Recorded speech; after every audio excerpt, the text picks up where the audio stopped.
ദുരന്തഭൂമിയിൽ ഉടുത്തുമാറാൻ വസ്ത്രമില്ലാതെ, കുടിക്കാൻ ഒരു തുള്ളി വെള്ളം പോലും ഇല്ലാതെ മനുഷ്യർ അലമുറയിടുമ്പോൾ ചില രാഷ്ട്രീയ തമ്പുരാക്കന്മാർക്ക് എന്താണ് യഥാർത്ഥ പച്ചയായ മനുഷ്യന്റെ ആശങ്ക എന്നറിയോ? അയ്യോ, ഈ പെരുമഴക്കാലത്ത് നമ്മൾ നമ്മുടെ പഴയ കാരണഭൂതത്തെ വല്ലാതെ മിസ് ചെയ്യുന്നുണ്ടേ. പുള്ളിക്കാരനുണ്ടായിരുന്നെങ്കിൽ മഴ പോലും പേടിച്ച് തോർന്നു പോയേനെ. കേട്ടിട്ട് ചിരിക്കണോ അതോ സർവ്വതും ഉപേക്ഷിച്ച് ചത്തൂടെ എന്ന് തിരിച്ചു ചോദിക്കണോ എന്ന് മനസ്സിലാവുന്നില്ല. ഒരു വശത്ത് നാട് മുഴുവൻ പ്രളയജലത്തിൽ മുങ്ങി ഒലിച്ചു പോകുമ്പോൾ മറുവശത്ത് നേതാവിനെ ഒലിപ്പിച്ച് എയറിൽ കയറാൻ ഇറങ്ങിപ്പുറപ്പെട്ടിരിക്കുന്ന ബിനീഷ് കോടിയേരി പോലെയുള്ള PR വീരന്മാരുടെ കഥ കേട്ടാൽ അറപ്പ് തോന്നുകയാണ്. അതെ, ഒരു മഹാദുരന്തത്തെ പോലും സ്വന്തം രാഷ്ട്രീയ മാമാങ്കത്തിനും പേഴ്സണൽ പബ്ലിസിറ്റിക്കും വേണ്ടി എങ്ങനെ ക്രൂരമായി ഉപയോഗിക്കാമെന്ന് പഠിപ്പിക്കുന്ന ഈ തരം താഴ്ന്ന കളികൾക്ക് പിന്നിലെ യഥാർത്ഥ അജണ്ടയെക്കുറിച്ചാണ് സംസാരിക്കുന്നത്. പ്രളയത്തിന്റെ മറവിലെ PR സ്റ്റണ്ടുകളുടെ തനിനിറം പൊളിച്ചെടുക്കുന്ന വിശകലനത്തിലേക്ക്. ജനങ്ങളുടെ ജീവിതം പ്രളയജലത്തിൽ മുങ്ങിക്കിടക്കുമ്പോഴാണ് ബിനീഷ് കോടിയേരി തന്റെ ഫേസ്ബുക്ക് പേജിലൂടെ വകതിരിവില്ലാതെ കേൾക്കുന്നവർക്ക് അറപ്പ് തോന്നുന്ന ആ കുറിപ്പുമായി രംഗത്തെത്തുന്നത്. അതിൽ പറയുന്നത് എന്തൊക്കെയാണെന്നറിയോ? ആർത്തലയ്ക്കുന്ന പെരുമഴയിലൊപ്പമുള്ള കരുതൽ, ആടി ഉലഞ്ഞ ജനതയ്ക്ക് മീതെ വലിയൊരു കാവൽ മരമായി നിന്ന സഖാവ് പിണറായി വിജയൻ. വീണ്ടും ഒരു മഴക്കാലം ഭീതിയോടെ പടിവാതിൽക്കൽ എത്തുമ്പോൾ ഓരോ മലയാളിയുടെയും ഉള്ളിലേക്ക് ആദ്യം കടന്നു വരുന്നൊരു മുഖമുണ്ട്. ഏത് വലിയ പ്രതിസന്ധിയിലും തളരാത്ത ആ മനസാന്നിധ്യം ഇന്നും ഒരു ധൈര്യമാണ്. എന്തൊരു കവിതാത്മകമായ ഒലിപ്പീര്!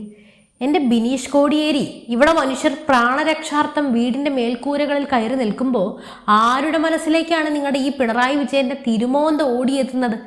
ഈ നാട് മുഴുവൻ കണ്ട അനുഭവിച്ച അതേ ക്യാമറ മാജിക്കുകൾ ഓർത്ത് ആളുകൾ ആശ്വസിക്കണമെന്നാണോ നിങ്ങൾ പറയുന്നത്?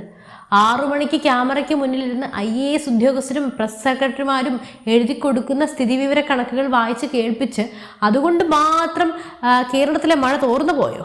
കോവിഡും പ്രളയവും വന്നപ്പോൾ ക്യാമറയ്ക്ക് മുന്നിലിരുന്ന് വന്ന് പ്രസംഗിച്ചത് കൊണ്ട് മാത്രം ഈ നാട് രക്ഷപ്പെട്ടു എന്നാണോ നിങ്ങൾ വ്യാഖ്യാനിക്കുന്നത്? നമുക്കൊന്ന് പുറകോട്ട് സഞ്ചരിക്കാം. PR പ്രചരണങ്ങൾ കൊണ്ട് മൂടിവെച്ച ആ കരുതലിൻ്റെ യഥാർത്ഥ ചിത്രം, അതിനെക്കുറിച്ചാണ് മലയാളിയെ ഞാൻ ഓർമ്മിപ്പിക്കുന്നത്. പ്രളയം വന്ന ജനങ്ങളുടെ സർവ്വതും ഒലിച്ചു പോയപ്പോൾ ദുരിതാശ്വാസ ക്യാമ്പുകളിൽ ഉടുത്തുമാറാൻ വസ്ത്രമില്ലാതെ, സ്ത്രീകൾക്കൊരു സാനിറ്ററി പാഡ് പോലും ഇല്ലാതെ, മരുന്നും ഭക്ഷണവും ഇല്ലാതെ ജനങ്ങൾ അലമുറയിട്ടാന്ന് ആളുകൾ ഓർക്കുന്നുണ്ടോ? അന്ന് വിദേശത്ത് നിന്നും നാട്ടിൽ നിന്നും സാധനങ്ങളുമായി ആളുകൾ വണ്ടി കയറി വന്നപ്പോൾ അന്നത്തെ ഭരണാധികാരി എന്താണ് പരസ്യമായി പറഞ്ഞത്? ഇനി ഇങ്ങോട്ട് വസ്ത്രങ്ങളോ ഭക്ഷണ സാധനങ്ങളോ അയക്കണ്ട, ഇനി കാശാണ് ആവശ്യം. ദുരിതാശ്വാസ നിധിയിലേക്ക് പണം അയച്ചാൽ മാത്രം മതി. മനുഷ്യത്വം പെയ്യേണ്ട സമയത്ത് ദുരിതാശ്വാസ നിധിയിലേക്ക് കോടികൾ തട്ടാൻ കണക്ക് പറഞ്ഞ കരുതൽ ഈ നാട് മറന്നിട്ടില്ല. ദുരിതാശ്വാസ നിധിയിലെ കാശ് വകമാറ്റി ചെലവഴിച്ചതും അർഹരായവർക്ക് എത്താതിരുന്നതും നമ്മൾ കണ്ടതാണ്. അതുമാത്രമല്ല, വയനാട് ചൂരൽമലയിലും മുണ്ടക്കയിലും ദുരന്തത്തിൽപ്പെട്ട് മരിച്ച പാവപ്പെട്ട മനുഷ്യരെ അടക്കാൻ കുഴിയെടുത്തതിന് വരെ കണക്ക് പറഞ്ഞ് ലക്ഷങ്ങൾ ബില്ലെഴുതി മാറ്റിവെക്കാൻ കാണിച്ച ആ ഇച്ഛാശക്തിയെക്കുറിച്ചാണോ ബിനീഷ് കോടിയേരി ഇപ്പോൾ ഫേസ്ബുക്കിൽ വാചാലനാവുന്നത്? ഒരു നാട് ദുരന്തത്തിൽ അകപ്പെടുമ്പോൾ നാട്ടുകാരും സന്നദ്ധ പ്രവർത്തകരും മത്സ്യത്തൊഴിലാളികളും കൈകോർത്ത് രക്ഷാപ്രവർത്തനം നടത്തുന്നത് സർക്കാരിൻ്റെ ഓർഡർ കയ്യിൽ കിട്ടിയിട്ടല്ല. ഏതെങ്കിലും ഒരു നേതാവ് ഫോണിൽ വിളിച്ച് ഉപദേശിച്ചിട്ടുമല്ല ഈ നാട്ടിലെ സാധാരണക്കാരൻ സ്വന്തം ജീവനും പണയം വെച്ച് ഈ വെള്ളത്തിൽ ചാടി മനുഷ്യരെ രക്ഷിച്ചത്. അങ്ങനെയൊരു മഹാമാരിയോ പ്രളയമോ വരുമ്പോൾ ജനങ്ങൾ സ്വയം കാണിക്കുന്ന ആ ഒത്തൊരുമയുടെയും സ്നേഹത്തിൻ്റെയും ക്രെഡിറ്റ് മുഴുവൻ അടിച്ചു മാറ്റി ഒരു വ്യക്തിയുടെ അക്കൗണ്ടിലേക്ക് മാത്രമായി മാറ്റി എഴുതാൻ ശ്രമിക്കുന്നത് ഈ നാടിനോട് ചെയ്യുന്ന ഏറ്റവും വലിയ വഞ്ചനയാണ്. അതായത് അന്നത്തെ പ്രതിപക്ഷ നേതാവ് ദുരിതബാധിത പ്രദേശങ്ങൾ സന്ദർശിക്കാൻ വേണ്ടി പോയപ്പോൾ അതിനെ ഹെലികോപ്റ്റർ വിവാദമാക്കാൻ ശ്രമിച്ച് ദേശാഭിമാനിയുടെയും കൈരളിയുടെയും കുട്ടി സഖാക്കളുടെയും നാടകം നമ്മൾ കണ്ടിട്ടുണ്ട്. സ്വന്തം ഭാര്യയുടെ അച്ഛനെ കാണാൻ ഹെലികോപ്റ്റർ ദുരുപയോഗം ചെയ്തു എന്ന് വ്യാജ പ്രചരണം നടത്തുമ്പോൾ പണ്ട് പ്രളയ സമയത്ത് സർക്കാരിൻ്റെ ചെലവിൽ ഹെലികോപ്റ്റർ വാടകയ്ക്കെടുത്ത് ആകാശത്തു കൂടെ പറന്ന് താഴേക്ക് നോക്കിപ്പോയത് ആരായിരുന്നു എന്ന് ജനങ്ങൾക്ക് നല്ല ഓർമ്മയുണ്ട്. അന്ന് മണിക്കൂറിന് എത്ര വാടക കൊടുത്തിട്ടാണ് ആ സുഖം നടത്തിയത്? ദുരന്ത മുഖത്ത് ജനങ്ങളെ ആശ്വസിപ്പിക്കാൻ നോക്കുന്നതിനേക്കാൾ എതിരാളിയെ എങ്ങനെ ചൊറിയാമെന്ന് മാത്രം ചിന്തിക്കുന്ന പൊളിറ്റിക്കൽ ദാരിദ്ര്യമാണ് ഇവിടെ കാണാൻ സാധിക്കുന്നത്. ഇവിടെ ചോദ്യം ബിനീഷ് കോടിയേരിയോടും അദ്ദേഹത്തെ പോലെയുള്ള PR വിദഗ്ധന്മാരോടുമാണ്. കയ്യിൽ നിന്നും അധികാര കസേര പോയതുകൊണ്ട് മാത്രം പിണറായി വിജയന്റെ കയ്യിലുള്ള മഹാകാരുണ്യവും കാവലാൽ ഗുണവും ഇല്ലാതായോ? മുഖ്യമന്ത്രി പദം അലങ്കരിക്കുമ്പോൾ മാത്രമേ നിങ്ങൾക്ക് ജനങ്ങളെ ചേർത്ത് പിടിക്കാൻ സാധിക്കൂ എന്നുണ്ടോ? അധികാര കസേര ഉള്ളപ്പോൾ മാത്രം പുറത്തു വരുന്ന ഒന്നാണോ കേരളത്തോടുള്ള ഈ കവിഞ്ഞ സ്നേഹം? അതോ പദവിയോടും കസേരയോടുമുള്ള അന്ധമായ പ്രേമം മാത്രമാണോ ഇത്? പ്രതിപക്ഷത്തിരുന്നാലും നിങ്ങൾക്ക് ജനങ്ങൾക്കൊപ്പം നിൽക്കാം, ജനങ്ങളെ സേവിക്കാം, ദുരിതാശ്വാസ പ്രവർത്തനങ്ങൾക്ക് നേതൃത്വം നൽകാം. എന്നാൽ അതിലൊന്നും തുനിയാതെ പെരുമഴയത്ത് ജനങ്ങൾ ദുരിതം അനുഭവിക്കുമ്പോൾ സ്വന്തം നേതാവിനെ വാനോളം പുകഴ്ത്തി ഇമാതിരി ഫേസ്ബുക്ക് പോസ്റ്റുകളൊക്കെ ഇടുന്നത് അർഹിക്കുന്ന ഒരേ ഒരു സാധനമേ ഉണ്ട്: കടുത്ത അറപ്പും വെറുപ്പും പുച്ഛവും. ഒരു ദുരന്തം വരുമ്പോൾ അതിനെ രാഷ്ട്രീയമായി മുതലെടുക്കരുത് എന്ന് മൈക്കിലൂടെ പ്രസംഗിക്കുകയും അതേസമയം ജനങ്ങളുടെ കണ്ണീരിലും ചോരയിലും സ്വന്തം രാഷ്ട്രീയ അജണ്ട ഇങ്ങനെ വേവിച്ചെടുക്കാൻ നോക്കുകയും ചെയ്യുന്ന ഈ ഇരട്ടത്താപ്പിന് നമുക്ക് ഒന്നും പറയാനില്ല. മഴയത്തും പ്രളയത്തിലും ഒലിച്ചു പോകാത്തത് മലയാളിയുടെ ആത്മാഭിമാനമാണ്. ജനങ്ങൾക്ക് വേണ്ടത് ക്യാമറയ്ക്ക് മുന്നിലെ ശൂന്യമായ പ്രസംഗങ്ങളോ ഫേസ്ബുക്കിലെ നിങ്ങളുടെ ഈ PR ഒലിപ്പീരികളോ ഒന്നുമല്ല, കൃത്യമായ ആശ്വാസവും ജീവിക്കാനുള്ള പിന്തുണയുമാണ്.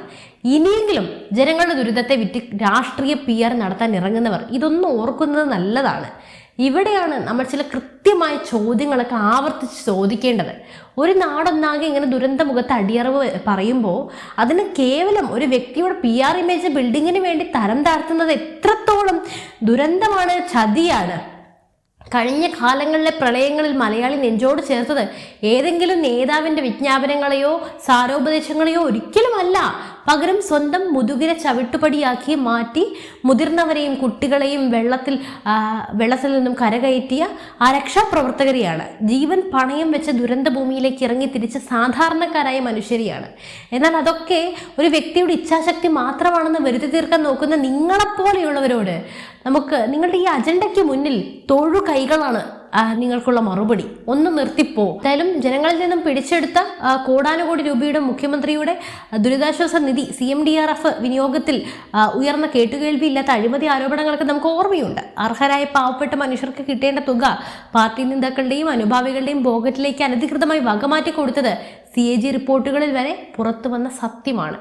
പെരുമഴയിൽ സകലതും നശിച്ച പാവപ്പെട്ട കുടുംബങ്ങൾക്ക് കൃത്യമായ ധനസഹായം എത്തിക്കുന്നതിൽ കാണിച്ച വീഴ്ചകൾ ജനങ്ങൾ മറന്നിട്ടുമില്ല. വയനാട്ടിലെ ദുരന്തഭൂമിയിൽ സർവ്വതും നഷ്ടപ്പെട്ട മനുഷ്യർക്ക് പുനരധിവാസം ഉറപ്പാക്കുന്ന കാര്യത്തിൽ ഉണ്ടായ കാലതാമസവും മരിച്ചവരുടെ മൃതദേഹം സംസ്കരിച്ചതിന് പോലും അശാസ്ത്രീയമായ രീതിയിൽ ലക്ഷക്കണക്കിന് രൂപയുടെ ബില്ലുകൾ കണക്കിൽ കാണിച്ചതും നമ്മൾ കണ്ടതാണ്. എന്തായാലും ഈ യാഥാർത്ഥ്യങ്ങൾ മുന്നിൽ നിൽക്കുമ്പോഴാണ് ആ കനിവിൻ്റെ മുഖം കാണുമ്പോൾ ഞങ്ങൾക്ക് ധൈര്യമാണ് എന്ന മട്ടിലുള്ള തരം താഴ്ന്ന പോസ്റ്റുകൾ നമ്മുടെ മുന്നിലേക്ക് എത്തുന്നത്. ഇതൊരു അബദ്ധത്തിൽ സംഭവിച്ച ഫേസ്ബുക്ക് കുറിപ്പല്ല. എന്തായാലും ജനങ്ങളുടെ വൈകാരികമായ ആ അവസ്ഥയെ ചൂഷണം ചെയ്തുകൊണ്ടുള്ള അധികാരം കൈവിട്ടുപോയ അസ്വസ്ഥതയിൽ നിന്നും രൂപപ്പെട്ട കൃത്രിമമായിട്ടുള്ള നിങ്ങളുടെ അറ്റകൈ പ്രയോഗമാണ്. ദുരന്തങ്ങളിൽ രാഷ്ട്രീയം കലർത്തരുത് എന്ന് പത്രസമ്മേളനം വിളിച്ച് ഉപദേശിക്കുന്നവർ തന്നെയാണ് ഈ മഴ തോരുന്നതിന് മുമ്പേ സ്വന്തം നേതാവിനെ ദൈവതുല്യനാക്കി PR പോസ്റ്ററുകൾ ഡിസൈൻ ചെയ്യുന്നത്. കഷ്ടം തന്നെ, ഒന്നും പറയാനില്ല. നിങ്ങളുടെ ഈ അധപ്പതനത്തിന് മുമ്പിൽ നമ്മൾ വണങ്ങുന്നു. എന്നാലും നിങ്ങൾക്ക് എന്താണ് പറയാനുള്ളത്? വിനീഷ് കോടിയേരിക്ക് നിങ്ങൾക്ക് എന്തെങ്കിലും മറുപടി കൊടുക്കാനുണ്ടോ? നിങ്ങളുടെ മറുപടികൾ, നിങ്ങളുടെ അഭിപ്രായങ്ങൾ താഴെ കമൻറ്റ് ചെയ്യൂ. മറ്റൊരു വിഷയമായി വീണ്ടും എത്തും വരെ നന്ദി.